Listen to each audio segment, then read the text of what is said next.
The coronation of Mr. Thomas Shapp. It was the occupation of Mr. Thomas Shapp to persuade customers that the goods were genuine and of an excellent quality, and that as regards the price their unspoken will was consulted. And in order to carry on this occupation, he went by train very early every morning, some few miles nearer to the city from the suburb in which he slept. This was the use to which he put his life. From the moment when he first perceived, not as one reads a thing in a book, but as truths are revealed to one's instinct, the very beastliness of his occupation and of the house that he slept in, its shape, make, and pretensions, and even the clothes that he wore, from that moment he withdrew his dreams from it, his fancies, his ambitions, everything in fact except that ponderable Mr. Shapp, that dressed in a frock coat, bought tickets and handled money, and could in turn be handled by the statistician. The priest's share in Mr. Shapp, the share of the poet, never caught the early train to the city at all. He used to take little flights of fancy at first, dwelt all day in his dreamy way on fields and rivers lying in the sunlight where it strikes the world more brilliantly further south, and then he began to imagine butterflies there, after that silken people and the temples they built to their gods. They noticed that he was silent and even absent at times, but they found no fault with his behavior with customers, to whom he remained as plausible as of old. So he dreamed for a year, and his fancy gained strength as he dreamed. He still read halfpenny papers in the train, still discussed the passing day's ephemeral topic, still voted at elections, though he no longer did these things with the whole Shapp. His soul was no longer in them. He had had a pleasant year. His imagination was all new to him still, and it had often discovered beautiful things away where it went, southeast at the edge of the twilight, and he had had a matter-of-fact and logical mind, so that he often said, "Why should I pay my twopence at the electric theatre when I can see all sorts of things quite easily without?" Whatever he did was logical before anything else, and those that knew him always spoke of Shapp as a sound, sane, level-headed man. On far the most important day of his life he went as usual to town by the early train to sell plausible articles to customers, while the spiritual Shapp roamed off to fanciful lands. As he walked from the station, dreamy but wide awake, it suddenly struck him that the real Shapp was not the one walking to business in black and ugly clothes, but he who roamed along a jungle's edge near the ramparts of an old and eastern city that rose up sheer from the sand, and against which the desert lapped with one eternal wave. He used to fancy the name of that city was Larkar. After all, the fancy is as real as the body, he said with perfect logic. It was a dangerous theory. For that other life that he led, he realized, as in business, the importance and value of method. He did not let his fancy roam too far until it perfectly knew its first surroundings. Particularly, he avoided the jungle. He was not afraid to meet a tiger there. After all, it was not real, but stranger things might crouch there. Slowly he built up Larkar, rampart by rampart, towers for archers, gateway of brass, and all. And then one day he argued, and quite rightly, that all the silk-clad people in its streets, their camels, their wares that come from Inkostan, the city itself, were all the things of his will, and then he made himself king. He smiled after that when people did not raise their hats to him in the street, as he walked from the station to business, but he was sufficiently practical to recognize that it was better not to talk of this to those that only knew him as Mr. Shapp. Now that he was king in the city of Larkar, and in all the desert that lay to the east and north, he sent his fancy to wander further afield. He took the regiments of his camel guard, and went jingling out of Larkar, with little silver bells under the camels' chins, and came to other cities far off on the yellow sand, with clear white walls and towers uplifting themselves in the sun. Through their gates he passed with his 3 silken regiments, the light blue regiment of the camel guards being upon his right, and the green regiment riding at his left, the lilac regiment going on before. When he had gone through the streets of any city and observed the ways of its people, and had seen the way that the sunlight struck its towers, he would proclaim himself king there, and then ride on in fancy. So he passed from city to city and from land to land. Clear-sighted though Mr. Shap was, I think he overlooked the lust of aggrandizement to which kings have so often been victims. And so it was that when the first few cities had opened their gleaming gates, and he saw peoples prostrate before his camel, and spearmen cheering along countless balconies, and priests come out to do him reverence, he that had never had even the lowliest authority in the familiar world became unwisely insatiate. He let his fancy ride at inordinate speed. He forsook method. Scarce was he king of a land, but he yearned to extend his borders. So he journeyed deeper and deeper into the wholly unknown. The concentration that he gave to this inordinate progress through countries of which history is ignorant, and cities so fantastic in their bulwarks that, though their inhabitants were human, yet the foe that they feared seemed something less or more.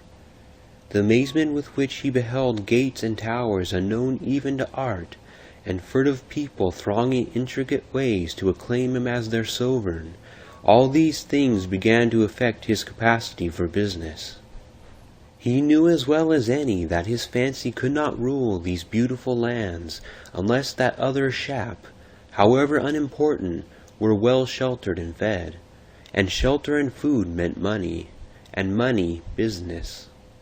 His was more like the mistake of some gambler with cunning schemes who overlooks human greed. One day his fancy, riding in the morning, came to a city gorgeous as the sunrise, in whose opalescent wall were gates of gold so huge that a river poured between the bars, floating in, when the gates were opened, large galleons under sail. Thence there came dancing out a company with instruments, and made a melody all around the wall. That morning Mr. Shap, the bodily Shap, in London, forgot the train to town. Until a year ago he had never imagined at all.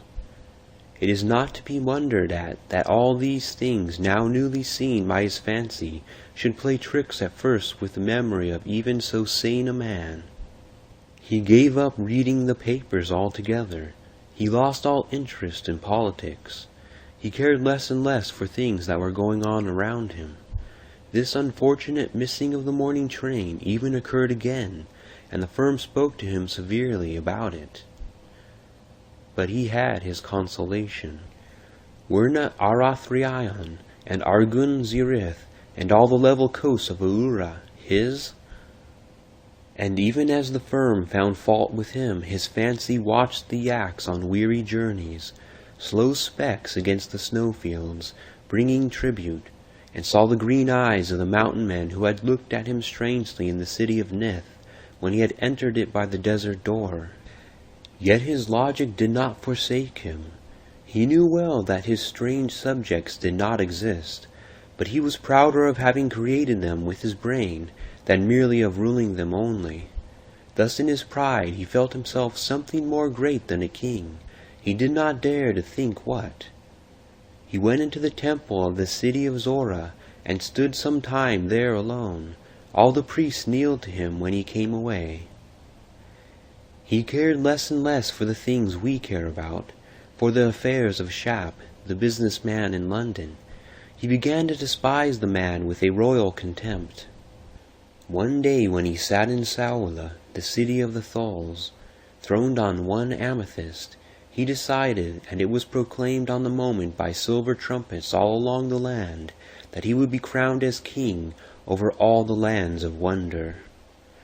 By that old temple where the Thulls worshipped year in, year out, for over 1,000 years, they pitched pavilions in the open air. The trees that blew there threw out radiant scents unknown in any countries that know the map. The stars blazed fiercely for that famous occasion. A fountain hurled up clattering ceaselessly into the air armfuls on armfuls of diamonds. A deep hush waited for the golden trumpets. The holy coronation night was come. At the top of those old worn steps, going down we know not whither, stood the king in the emerald and amethyst cloak, the ancient garb of the Tholes.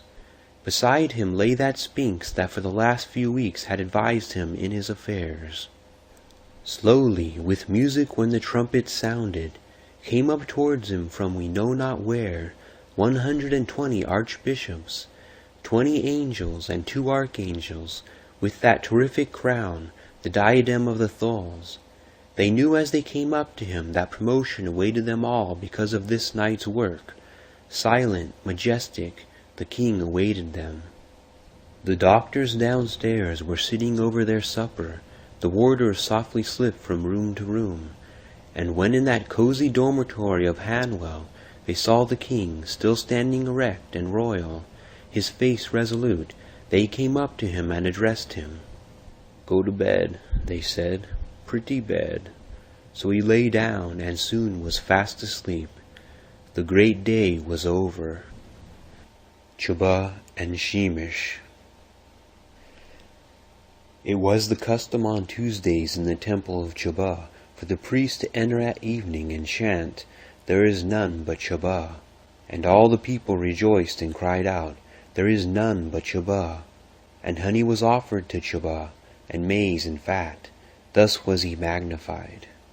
Chuba was an idol of some antiquity, as may be seen from the color of the wood. He had been carved out of mahogany, and after he was carved he had been polished. Then they had set him up on the diorite pedestal with the brazier in front of it for burning spices, and the flat gold plates for fat. Thus they worshipped Chuba. He must have been there for over 100 years, when one day the priest came in with another idol into the temple of Chuba, and set it up on a pedestal near Chuba's, and saying, "There is also Sheemish." And all the people rejoiced and cried out, "There is also Sheemish." Sheemish was palpably a modern idol, and although the wood was stained with a dark red dye, you could see that he had only just been carved. And honey was offered to Sheemish as well as Chuba, and also maize and fat. The fury of Chuba knew no time limit. He was furious all that night, and next day he was furious still. The situation called for immediate miracles. To devastate the city with a pestilence and kill all his priests was scarcely within his power. Therefore he wisely concentrated such divine powers as he had in commanding a little earthquake. Thus, thought Chuba, will I reassert myself as the only God, and men shall spit upon Sheemish. Chuba willed it, and still no earthquake came. When suddenly he was aware that the hated Sheemish was daring to attempt a miracle too. He ceased to busy himself about the earthquake, and listened, or shall I say felt, for what Sheemish was thinking. For gods are aware of what passes in the mind by a sense that is other than any of our 5. Sheemish was trying to make an earthquake too. The new god's motive was probably to assert himself. I doubt if Chuba understood or cared for his motive.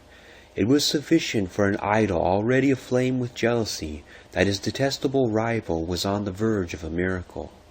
All the power of Chuba veered round at once and set dead against an earthquake, even a little one. It was thus in the temple of Chuba for some time, and then no earthquake came.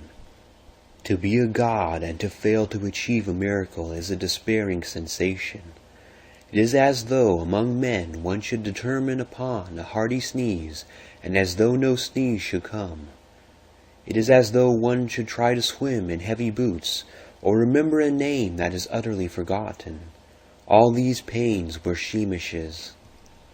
And upon Tuesday the priests came in, and the people, and they did worship Chuba, and offered fat to him, saying, "O Chuba, who made everything."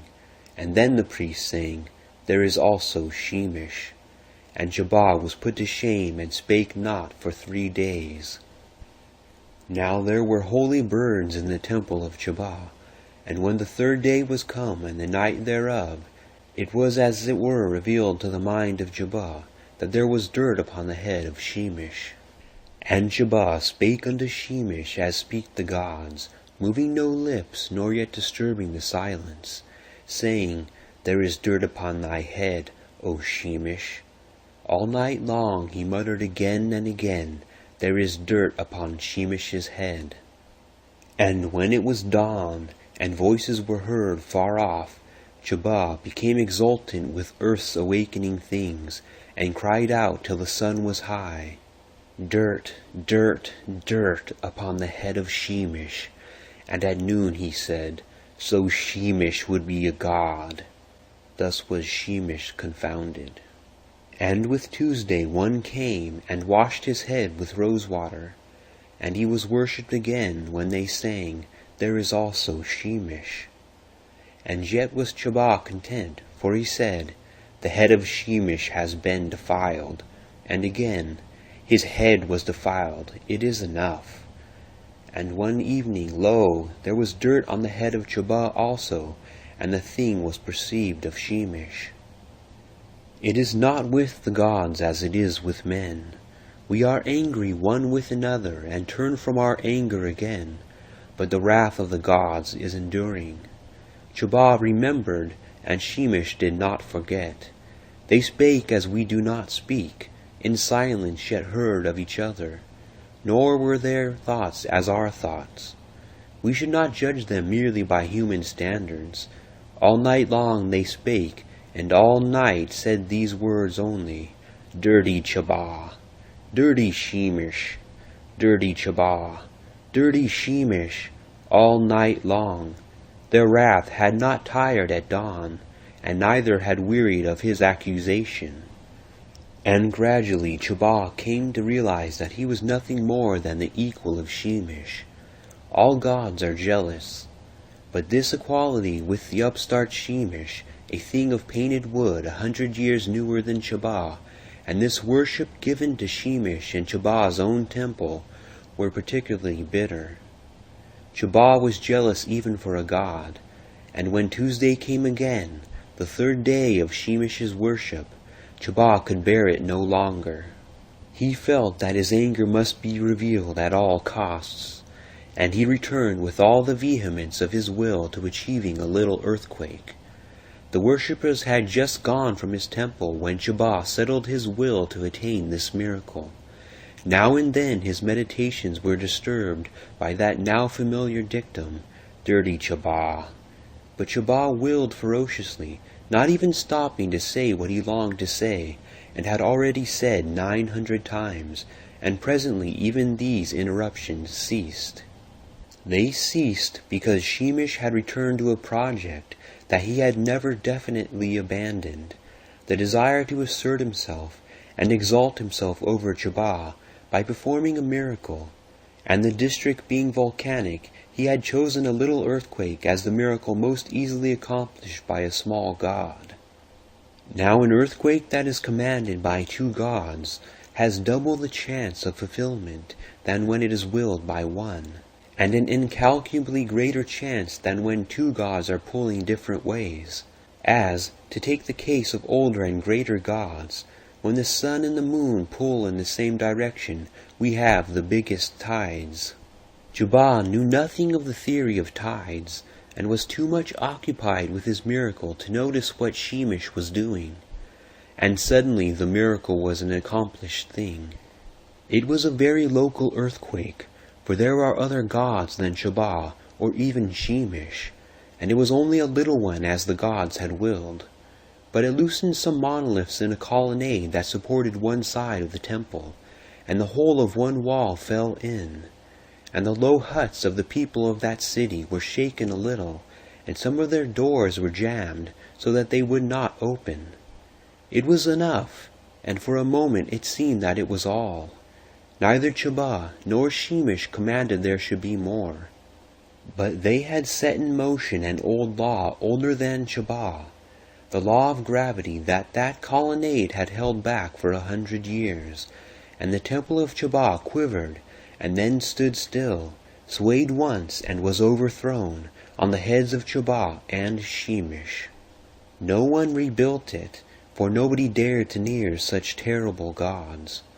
Some said that Chabah wrought the miracle, but some said Sheemish, and thereof schism was born.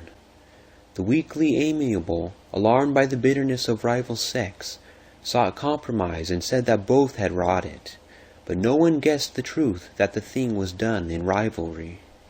And a saying arose, and both sects held this belief in common, that whoso toucheth Chabah shall die, or whoso looketh upon Sheemish. That is how Chabah came into my possession when I traveled once beyond the hills of Ting. I found him in the fallen temple of Chabah with his hands and toes sticking up out of the rubbish, lying upon his back, and in that attitude just as I found him I keep him to this day, on my mantelpiece, as he is less liable to be upset that way. Sheemish was broken, so I left him where he was. And there is something so helpless about Chabah, with his fat hands stuck up in the air, that sometimes I am moved out of compassion to bow down to him and pray, saying, O Chabah, thou that made everything, help thy servant. Chabah cannot do much, though once I am sure that at a game of bridge he sent me the ace of trumps after I had not held a card worth having for the whole of the evening, and chance alone could have done as much as that for me. But I do not tell this to Chabah. The Wonderful Window. The old man in the oriental-looking robe was being moved on by the police, and it was this that attracted to him and the parcel under his arm the attention of Mr. Sladen, whose livelihood was earned in the emporium of Messrs. Mergen and Chater, that is to say, in their establishment. Mr. Sladen had the reputation of being the silliest young man in business. A touch of romance, a mere suggestion of it, would send his eyes gazing away as though the walls of the emporium were of gossamer, and London itself a myth, instead of attending to customers. Merely the fact that the dirty piece of paper that wrapped the old man's parcel was covered with Arabic writing was enough to give Mr. Sladen the ideas of romance, and he followed until the little crowd fell off, and the stranger stopped by the curb, and unwrapped his parcel and prepared to sell the thing that was inside it. It was a little window in old wood with small panes set in lead. It was not much more than a foot in breadth, and was under 2 feet long. Mr. Sladen had never before seen a window sold in the street, so he asked the price of it. "Its price is all you possess," said the old man.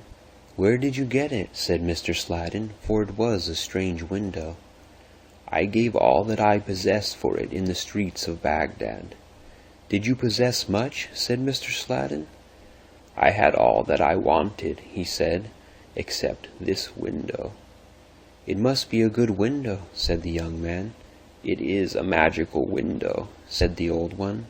"I have only 10 shillings on me, but I have 15 and 6 at home." The old man thought for a while. "Then 25 and 6 is the price of the window," he said. It was only when the bargain was completed, and the 10 shillings paid, and the strange old man was coming for his 15 and 6, and to fit the magical window into his only room, that it occurred to Mr. Sladen's mind that he did not want a window.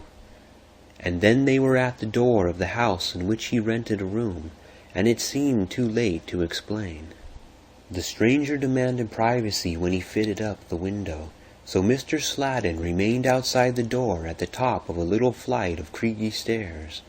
He heard no sound of hammering. And presently the strange old man came out with his faded yellow robe and his great beard, and his eyes on far-off places. "It is finished," he said, and he and the young man parted. And whether he remained a spot of color and an anachronism in London, or whether he ever came again to Baghdad, and what dark hands kept on the circulation of his 25 and 6, Mr. Sladen never knew.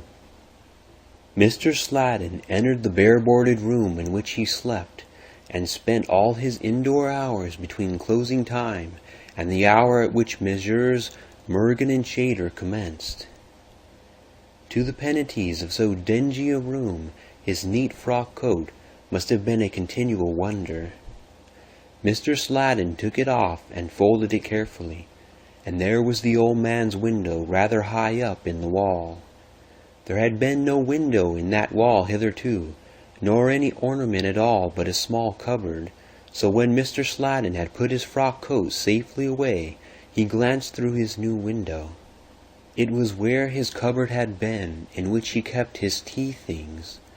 They were all standing on the table now. When Mr. Sladen glanced through his new window, it was late in a summer's evening. The butterflies some while ago would have closed their wings, though the bat would scarcely yet be drifting abroad. But this was in London. The shops were shut, and street lamps not yet lighted. Mr. Sladen rubbed his eyes, then rubbed the window, and still he saw a sky of blazing blue, and far, far down beneath him, so that no sound came up from it or smoke of chimneys, a medieval city set with towers, brown roofs and cobbled streets, and then white walls and buttresses, and beyond them bright green fields and tiny streams. On the towers archers lolled, and along the walls were pikemen, and now and then a wagon went down some old-world street and lumbered through the gateway and out to the country, and now and then a wagon drew up to the city from the mist that was rolling with evening over the fields. Sometimes folks put their heads out of lattice windows, sometimes some idle troubadour seemed to sing, and nobody hurried or troubled about anything. Airy and dizzy though the distance was, for Mr. Sladen seemed higher above the city than any cathedral gargoyle, yet one clear detail he obtained as a clue. The banners floating from every tower over the idle archers had little golden dragons all over a pure white field. He heard motor buses roar by his other window. He heard the newsboys howling. Mr. Sladen grew dreamier than ever after that on the premises in the establishment of Messrs. Mergan and Chater. But in one matter he was wise and wakeful. He made continuous and careful inquiries about the golden dragons on a white flag, and talked to no one of his wonderful window. He came to know the flags of every king in Europe. He even dabbled in history. He made inquiries at shops that understood heraldry. But nowhere could he learn any trace of little dragons, or on a field argent. And when it seemed that for him alone those golden dragons had fluttered, he came to love them as an exile in some desert might love the lilies of his home, or as a sick man might love swallows when he cannot easily live to another spring. As soon as Messrs. Mergan and Chater closed, Mr. Sladen used to go back to his dingy room and gaze through the wonderful window until it grew dark in the city, and the guard would go with a lantern round the ramparts, and the night came up like velvet, full of strange stars. Another clue he tried to obtain one night by jotting down the shapes of the constellations, but this led him no further, for they were unlike any that shone upon either hemisphere. Each day, as soon as he woke, he went first to the wonderful window, and there was the city, diminutive in the distance, all shining in the morning, and the golden dragons dancing in the sun, and the archers stretching themselves or swinging their arms on the tops of the windy towers. The window would not open, so that he never heard the songs that the troubadours sang down there beneath the gilded balconies. He did not even hear the belfries' chimes, though he saw the jackdaws routed every hour from their homes. And the first thing that he always did was to cast his eye round all the little towers that rose up from the ramparts, to see that the little golden dragons were flying there on their flags. And when he saw them flaunting themselves on white folds from every tower against the marvelous steep blue of the sky, he dressed contentedly, and, taking one last look, went off to his work with a glory in his mind. It would have been difficult for the customers of Messrs. Mergen and Chater to guess the precise ambition of Mr. Sladen as he walked before them in his neat frock coat. It was that he might be a man-at-arms or an archer in order to fight for the little golden dragons that flew on a white flag for an unknown king in an inaccessible city. At first Mr. Sladen used to walk round and round the mean street that he lived in, but he gained no clue from that, and soon he noticed that quite different winds blew below his wonderful window from those that blew on the other side of the house. In August the evenings began to grow shorter. This was the very remark that the other employees made to him at the Emporium, so that he almost feared that they suspected his secret, and he had much less time for the wonderful window, for lights were few down there, and they blinked out early. One morning late in August, just before he went to business, Mr. Sladen saw a company of pikemen running down the cobbled road towards the gateway of the medieval city, Golden Dragon City he used to call it, alone in his own mind, but he never spoke of it to anyone. The next thing that he noticed was that the archers were handling round bundles of arrows in addition to the quivers which they wore. Heads were thrust out of windows more than usual. A woman ran out and called some children indoors. A knight rode down the street, and then more pikemen appeared along the walls, and all the jackdaws were in the air. In the street no troubadour sang. Mr. Sladen took one look along the towers to see that the flags were flying, and all the golden dragons were streaming in the wind. Then he had to go to business. He took a bus back that evening and ran upstairs. Nothing seemed to be happening in Golden Dragon City except a crowd in the cobbled street that led down to the gateway. The archers seemed to be reclining as usual, lazily in their towers, and then a white flag went down with all its golden dragons. He did not see at first that all the archers were dead. The crowd was pouring towards him, towards the precipitous wall from which he looked. Men with a white flag covered with golden dragons were moving backwards slowly. Men with another flag were pressing them, a flag on which there was one huge red bear. Another banner went down upon a tower. Then he saw it all. The golden dragons were being beaten, his little golden dragons. The men of the bear were coming under the window. Whatever he threw from that height would fall with terrific force. Fire irons, coal, his clock, whatever he had, he would fight for his little golden dragons yet. A flame broke out from one of the towers and licked the feet of a reclining archer. He did not stir. And now the alien standard was out of sight directly underneath. Mr. Sladen broke the panes of the wonderful window, and wrenched away with a poker the lead that held them. Just as the glass broke, he saw a banner covered with golden dragons fluttering still. And then, as he drew back to hurl the poker, there came to him the scent of mysterious spices, and there was nothing there, not even the daylight, for behind the fragments of the wonderful window was nothing but that small cupboard in which he kept his tea things. And though Mr. Sladen is older now, and knows more of the world, and even has a business of his own, he has never been able to buy such another window, and has not ever since, either from books or men, heard any rumor at all of Golden Dragon City. End of The Wonderful Window. Epilogue. Here the 14th episode of the Book of Wonder endeth, and here the relating of the chronicles of little adventures at the edge of the world. I take farewell of my readers, but it may be we shall even meet again, for it is still to be told how the gnomes robbed the fairies, and of the vengeance that the fairies took, and how even the gods themselves were troubled thereby in their sleep.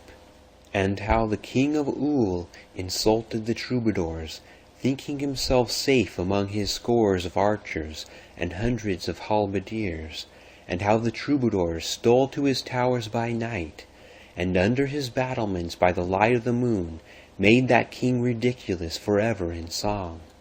But for this I must first return to the edge of the world. Behold, the caravans start.